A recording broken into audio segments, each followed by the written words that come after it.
Soutěžní stezka plná zapeklitých úkolů, kreativní dílničky, živá zvířátka, dětský kolotoč, malování na obličeji i nafukovací atrakce.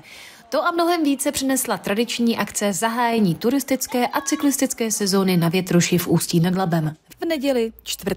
května. My jsme určitě spokojení, přišlo spoustu lidí, počasí se vydařilo, takže myslím, že si to všichni určitě užili. My jsme si pro naše ústecké dětičky připravili krásné stanoviště a vlastně, když naše ústecké děti splní všechny stanoviště a získají všechny naše nálepky, tak můžou se zastavit tady u nás za kolegou a za mnou u našeho stánku, kde si potom mohou vybrat různé odměny, různé podsedáky, různé penály, různé karty a případně můžou i rodiče si zasoutěžit. Mně se mi nejvíc líbilo, jak tady byla ta Adelčini, ty zvířata, a jinak se mi tady úplně líbilo všechno. Mně se nejvíc líbily ty soutěže a ty zvířátka.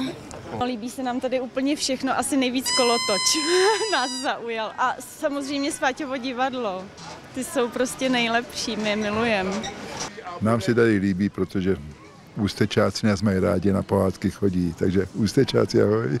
Zahájení turistické a cyklistické sezóny opět uspořádalo oddělení cestovního ruchu Magistrátu města Ústí nad Labem. Program byl cílen hlavně na děti, ale důležité informace a rady k turismu si odnesli všichni návštěvníci. Na konci května je další ročník oblíbené rodinné akce Family Festival v Letním kině.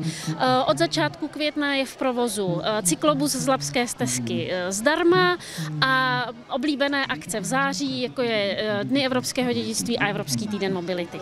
Více o turistických a kulturních akcích ve městě se dozvíte na webu www.ustí.cz nebo v informačním středisku města Ústí nad Labem. Pro regionální televizi Ústecko Renáta Filipy.